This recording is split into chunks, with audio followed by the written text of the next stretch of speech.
여러분 안녕하십니까? 권순월입니다. 며칠 전 국민의힘 이준석 대표를 중2병에 걸린 당대표 김종인 전 의원을 상황으로 표현한 동아일보 송평인 논설위원의 칼럼을 여러분들에게 소개해드린 바가 있습니다. 오늘은 이와 같은 문제의식의 연장선상에서 이준석 당대표에게 즉각 대표직을 사퇴하라고 촉구한 4.15 부정선거 국민투쟁본부 약칭 국투본의 성명과 김종인 씨에게 그가 비호해온 운동권 정치의 마지막 키즈들과 함께 퇴장할 때가 됐다고 지적한 도태우 변호사의 분석을 소개해드리고자 합니다. 먼저 국투본이 최근 발표한 이준석 관련 성명입니다. 제목은 부정선거 세력 방조범 이준석은 즉각 대표직을 사퇴하라, 이렇게 되어 있습니다. 그리고 성명의 내용은 다음과 같습니다. 부정선거 세력을 방조해온 국민의힘 당대표 이준석은 무단 당무 거부에서 복귀하지 말고 즉각 대표직을 사퇴하는 것이 옳다. 이준석 국민의힘 당대표가 11월 29일 밤 8시경 폭탄주 회식 중 그렇다면 여기까지입니다라는 말을 페이스북에 남기고 11월 30일 모든 일정을 취소하며 연락을 두절했다. 우리나라 정당의 선거운동 사상 초유의 일이라고 한다. 부정선거 세력 비호에 앞장서왔던 하태경 의원은 기다렸다는 듯이 이준석 패싱이 심각한 문제라며 이 대표 없이 대선 못 이겨라고 했다. 그들의 득표공학, 선거공학은 권력공학이다. 그것도 당과 국가를 위한 공학이 아니라 오로지 자신들을 위한 공학이다. 청년, 중도, 김종인 등등 모든 것이 이준석, 하태경조에게는 다 자신들의 권력 확장을 위한 도구일 뿐이다. 그들이 진정으로 문재인 정권의 전체주의화에 맞서 싸운 적이 있던가? 그들이 진정으로 이재명의 전체주의 노골화에 맞서 싸운 적이 있던가? 그들은 늘 보수 정치권 내부를 강타한다. 나아가 전체주의 세력이 저지른 4.15 부정선거를 가장 적극적으로 비호해왔다. 중앙선관위에 일괄 위탁된 전당대회에서 당원 지지의 열세에도 불구하고 이들이 당권을 차지한 맥락은 부정선거 비호 행적과 무관하지 않아 보인다. 이들은 자기 당의 대선 후보를 열심히 공격한다. 그러나 전체주의의 벼랑 끝에 선 대한민국을 구하기 위해 어떤 절박한 행동도 하지 않는다. 이준석 대표의 경우 미국에 가서 부정투표의 온상이 될 해외 우편 투표 확대 공개 찬성하는 망발까지 서슴없이 저질렀다. 이들이 걸핏하면 덜먹이는 청년과 중도는 이들의 권력술에 의한 프레임에 불과하다. 그 어떤 득표 전략도 자당 대선 후보를 집요하게 깎아내리고 제2의 옥세런이라 할 폭탄주 잠적으로 상대방에게 승리의 서사를 짤 구실을 주며 구성되지는 않는다. 정권 교체를 진지하게 생각하는 이라면 누구나 깊게 고민하는 부정선거 방지 노력에 코웃음을 치며 사실상 부정선거 세력의 범죄 행위를 계속 방조해온 당대표 이준석은 무단 당무 거부에 이어 즉각 대표직을 사퇴하는 것이 옳다. 전체주의화의 길목에서 생사존망을 걱정하는 국민들에게는 오직 자신의 권력 확장을 위해 청년과 중도를 파는 일을 대우할 여력이 없다. 더 늦기 전에 부정선거 세력을 가장 효과적으로 비호해온 이준석, 하태경 듀엣을 제1야당에서 확고히 퇴출시키고 부정선거 진실규명 책임자 처벌로 나아가는 중요한 발걸음을 떼어야 할 것이다. 4.15 부정선거 국민투쟁본부. 이상은 국투본이 발표한 이준석 대표 사퇴 촉구 성명입니다. 이 성명 중에 이준석, 하태경류를 가리켜서 표현한 이 부분, 그들이 진정으로 문재인 정권의 전체주의에 맞서 싸운 적이 있던가? 그들이 진정으로 이재명의 전체주의 노골화에 맞서 싸운 적이 있던가? 그들은 늘 보수 정치권 내부를 강타한다. 이 부분은 아마 공감하시는 분들이 많을 겁니다. 실제로 이준석이 요즘 며칠간 저러면서 여권의 여러 가지 여권발 악재들, 그런 부분들을 제대로 공격하지도 못하는 그런 상황이 됐다. 이런 지금 분석들이 많이 나오고 있습니다. 이준석이 당대표가 될 때부터 상황을 정확하게 직시하는 사람들이 걱정했던 그런 현상들이 지금 나타나고 있습니다. 다음은 도태우 변호사가 김종인 퇴출의 숨은 의미, 운동권 정치의 종막, 이런 제목으로 쓴 꽤 긴 글을 여러분들에게 소개해 드리도록 하겠습니다. 좀 길긴 하지만 지금 현재 한국 정치권, 특히 우파 또는 보수 정치권 쪽에서 어떤 부분이 문제가 되고 있고 도대체 어떻게 이 상황을 본질적으로 타개해야 하는지에 대한 시사점을 꽤 주는 내용이 많습니다. 그래서 특별한 상황이 아니면 전문을 여러분들에게 소개해 드리겠습니다. 내용은 이렇습니다. 김종인 전 비상대책위원장이 최근 국민의힘 선거대책위원회 합류를 사실상 거부했다. 민변 출신 권경애 변호사는 이 사태를 조광조와 신진사 대부를 죽음에 이르게 한 기묘사화에 빗대었다. 권 변호사와 함께 김종인 전 위원장에 의해 영입 1순위로 거론되던 금태섭 전 민주당 의원도 이런 상황 전개에 한숨이 나온다고 했다. 금 전 의원은 국민의힘 당의 황골탈퇴를 보여주기 위해 동성애 반대를 금지하는 차별금지법을 국민의힘 당이 앞장서 통과시키라며 역발상을 주문했다. 한편 김종인 전 위원장의 측근으로 알려진 김건식, 하태경 등 주사파 운동권 출신 당내 위원장들은 애써 말을 아끼고 있다. 김종인 전 위원장이 왜 문제되는가? 최고의 선거 전략과 중도 외연 확장의 상징 등 여러 관점에서 그에 대한 평가가 있고 이를 둘러싼 논쟁이 활발하다. 그러나 그의 진퇴에는 대체로 관가되고 있는 하나의 중요한 맥락이 있다. 이 글은 그 숨겨진 의미에 집중하고자 한다. 필자의 잠정적인 결론으로 그 의미는 운동권 정치의 종막이다. 즉 1987년 이래 지속적으로 강화되어 온 민주표방 반헌법적 운동권 세력의 정계 퇴출과 시대 교체이다.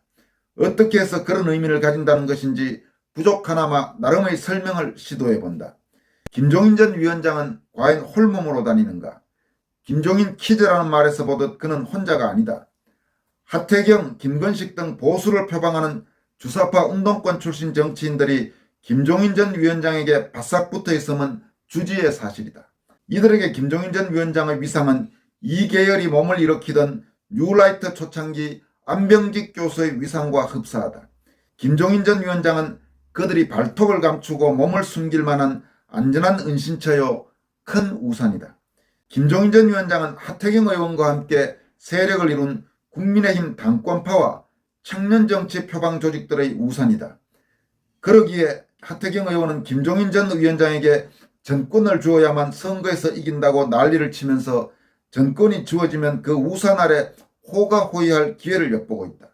김종인 전 위원장은 또한 조국 사태 이후 민주당 계열에서 떨어져 나온 구운동권 계열 정치 세력의 우산이기도 하다. 그가 인적 쇄신을 이야기하며 당의 전면에 내세워야 할 인사들로 거론하는 대표적인 인물들이 바로 조국 사태 이후 탈민주당 입장을 취한 권경애, 금태섭 같은 인물들이다. 1987년 이후 운동권의 정계 장악은 지속적으로 강화되어 왔다. 먼저 김대중 전 대통령을 통해 70년대 운동권이 대거 민주당 계열로 영입되었다. 다음으로 노무현 전 대통령을 통해 80년대 운동권이 대거 정치권으로 진출했다. 그 다음에는 김일성 유일 사상을 신봉하는 이석기, 이정일류의 통진당이 원내 정당으로 진출하기도 했다.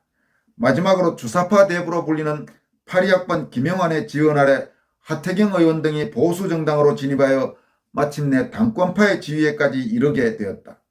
결국 2021년에는 원내 의석을 가진 정당 모두가 구운동권 출신 정치인들에 의해 장악되는 초유의 사태에 이르렀다.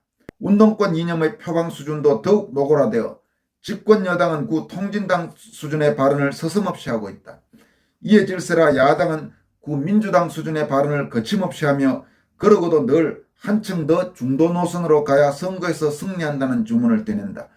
이 부분에서 여러분에게 잠깐 보완 설명하면 그렇습니다. 현재 한국에는 제대로 된 우파 정당, 제대로 된 보수 정당은 없습니다. 민주당이야 뭐 말할 필요도 없고 국민의힘, 이준석이 당대표이고 하태경이 당권파인 국민의힘 어떤 면에서 봐도 저걸 우파 정당, 보수 정당이라고 말하기 어렵습니다. 제대로 된. 오히려 중도에서 요즘 점점 중도 좌파에 가까워지는 그런 지금 정당이 되어버리고 말았습니다. 그래서 한국에서는 제대로 된 우파 또는 보수적 신념을 갖고 있는 국민들로서는 참 고민스러운 요즘 그런 시절이 돼버린 상황입니다. 계속 이어가도록 하겠습니다. 1980년대에 이르러 민주화 운동을 표방한 운동권 세력의 본류가 자유민주주의 헌법 가치 지향이 아닌 것이 분명해졌다. 이들은 대한민국이 1948년 개인의 근본적 자유를 보호하는 이념을 요체로 건국된 한반도에서 유일 정통성을 가진 국가라는 것을 인정하지 않는다. 이렇게 헌법의 근본적 가치와 자유통일의 헌법적 방향성을 인정하지 않는 운동권 세력이 제도권에 진출하여 여야를 모두 장악하게 된 것이다. 운동권 정치는 안팎의 괴리를 특징으로 한다. 밖으로는 헌법합치적인 민주화 평등을 내세우는 듯하나 안으로는 자유헌법 체제를 부정한다. 지난 5년간은 운동권 정치의 전성시대였으며 그 핵심은 무능과 무책임, 위선보다 앞머리에 놓인 헌법 가치의 은밀한 전복에 있다. 설상가상으로 민주당의 이재명 후보는 기존 운동권 정치를 넘어선다. 이 후보의 하부는 외부적으로 민주화를 표방하나 내부적으로는 체제 변혁적인 기존 운동권 정치의 주류 세력이 아니다. 그의 하부는 공공연히 반헌법적 가치를 내세우던 통진당과 흡사한 전체주의 지향 세력이다. 그의 입에서 역사 왜곡 단죄법을 제정하겠다는 말이 나오는 것이 전혀 놀랍지 않다. 운동권 정치가 대한민국을 아수라장으로 만든 결정적인 계기는 하태경 의원을 필두로 한 보수 표방 주사파 계열이 법치 파괴적인 탄핵 정변 이래 보수 정치권을 장악하게 된 것이다. 이들이 운동권 정치의 고수들이라는 점을 기존 보수 정치권은 너무나 간과했고 결국 모든 진지를 다 내어주고 말았다. 물론 이렇게 된 데는 40대와 50대로 대표되는 운동권 이념 친화적인 세대의 집단의식도 큰 요인이 되었다. 흘러온 사정이 이러하기에 하태경 의원 및 그의 동지들과 같은 보수 표방 주사파 계열이 보수 정치권에서 영향력을 잃게 되는 것은 운동권 정치 종막의 서곡이 될 수밖에 없다. 이 세력의 종식에 이어 대한민국 헌법 가치 지향의 정당 진지가 힘있게 회복될 때 국가 전체의 헌법 가치 복원을 향한 강력한 진군이 가능해질 것이다. 김종인 전 위원장이 감싸는 이들은 모두 구운동권 정치의 영향권 안에 있는 자들이다. 이들은 대한민국 정통 헌법 가치를 지향해온 세력의 친근감을 느끼는 것이 아니라 오히려 적대감을 느낀다. 이들은 민주화를 표방하면서 사실 체제 변혁을 추구해온 구운동권 세력에 기본적인 호감을 가지며 구운동권 이념을 가치의 표준어로 삼는다. 운동권과 이미지가 쉽게 연결되지 않는 김종인 전 위원장은 범운동권 정치 세력을 효과적으로 감싸주는 큰 우산이다. 따라서 김종인 전 위원장과의 결별은 한국 보수 정치권이 드디어 탈운동권 정치의 길에 들어서게 됨을 의미한다. 보수의 탈을 쓰고 헌법 가치를 부정하며 체제 변성까지 도모하는 운동권 정치에서 벗어날 때 우리나라의 진정한 자유민주화를 위해 바친 순수한 노력들이 다시 그 빛을 발하게 될 것이다. 류건일 장기표는 70년대 운동권 그 누구보다 자유민주화 운동에 앞장선 진정한 민주화 운동의 선배들이다. 김종인 전 위원장이 각을 세운 김병준 상임선대위원장은 노무현 정부에서 옳은 축을 이루었던 자유민주주의자이다. 김종인 전 위원장과의 요구에 끌려가는 결합행보는 오히려 진정한 자유민주주의자 및 그들과 함께하는 흐름과의 분리를 의미한다. 이 부분에서 간단하게 보충 설명을 드리면 도태우 변호사가 이야기한 대로 김종인보다는 가령 김병준 지금 현재 선대위에서 원래 윤석열 후보의 구상은 이제 김종인 총괄선대위원장 그리고 김병준 상임선대위원장 그러면서 이준석류가 추구하고 있는 김종인 독주 체제를 일종의 이제 견제하는 그런 시스템인데 그도 말씀드리지만 윤석열 후보에 대한 호의 문제와는 별개로 저는 몇 차례 말씀드렸지만 지금 이 순간까지도 윤석열 후보에 대한 지지를 유보하고 있고 아직 여러 가지 고심을 하고 있는 그런 상황입니다만 그 문제와 별개로 사실 김종인보다는 김병준 씨가 훨씬 나은 인물입니다. 저는 김병준 씨를 좀 압니다. 노무현 정부에서 일했기 때문에 우파 또는 보수측 일각에서는 김병준 상임위원장에 대해서도 매우 적대적인 걸로 알고 있습니다만 그래도 노무현 정부에서 일했던 사람들 중에 꽤 괜찮은 사람들이 있었습니다. 윤정현 이런 분들. 그러니까 한미 FTA도 가능하고 했던 거죠. 김병준 씨 같은 사람이 있었기 때문에, 또 지금 현재 신용보증기금 이사장을 하고 있는 노무현 정부 시절 경제수석 했던 윤대희 씨, 뭐 이런 관료들이나 이런 분들 같은 경우는 문재인 정부의 고위직들과는 여러 측면에서 수준이 다릅니다. 그리고 지금 도태우 변호사가 이야기한 대로 류건일, 장기표 이런 분들은 김종인하고 게임이 안 되죠. 오직 권력을 쫓아서 이당 저당 이 여야를 번갈아 넘나들면서 계속 비례대표하고, 또 과거 뭐 알지 않습니까? 청와대 경제수석 하면서 술의 혐의로 구속까지 되고 있던 김종인하고 어디 지금 유건일, 장기표 그리고 김병준 이런 사람하고 비교를 하겠습니까? 저는 김종인을 치켜 세우는 사람들을 보면 참 한심하다는 생각도 들고, 한국이 어쩌다 이런 나라가 됐나 이런 생각도 하고 이렇습니다. 계속 지금 이어가겠습니다. 이제 김종인 전 위원장은 그가 비호해온 운동권 정치의 마지막 키즈들과 함께 대한민국 정치사에서 퇴장할 때가 되었다. 그가 대적해야 하는 이재명표 민주당은 1987년 이래 운동권 정치의 틀을 넘어서 버렸다. 김종인 전 위원장은 그렇게 보지 않겠지만 상대는 이제 부정선거는 물론이고 체제 변혁까지 끊임낌 없이 추진하고 있다. 체제에 부합되는 척한다는 금도마저 깨버린 자들과 여전히 구운동권 정치의 틀인 중도 포용, 양극화 해소 등을 주된 의제로 싸우는 것은 이미 싸움을 포기하는 것과 마찬가지이다. 운동권 정치 패러다임과 단호히 결별할 때다. 국민의힘은 헌법가치 수호를 확고한 근간으로 삼아야만 실효적인 대연합을 추진할 수 있다. 가치 지향을 뚜렷이한 상태에서 과감한 인적 쇄신과 조직적 쇄신이 이루어져야 한다. 길은 멀리 있지 않다. 그 길로 나아가는 결행의 난도가 높을 뿐이다. 그러니까 이제 방향은 분명하죠. 이 방향으로 가야 되죠. 근데 과연 지금 이준석 국민의힘이 할 수 있을지, 그 부분에 대해서는 상당히 회의적입니다. 그런 측면에서 대선 직전이라는 이 상황 때문에 상당히 운신의 폭이 제한됩니다만, 국민의힘이 계속 저런 식으로 간다면 언젠가는 제대로 된 우파야당, 제대로 된 보수야당이 새로 출범할 필요성도 있지 않나, 그런 생각을 저는 하곤 합니다. 다만 그게 지금 시점이 대선을 100일도 남지 않은 지금이냐에 대해서는 좀 더 많은 고민이 필요한 상황이 아닌가 싶습니다. 여기까지 하겠습니다. 여러분 고맙습니다.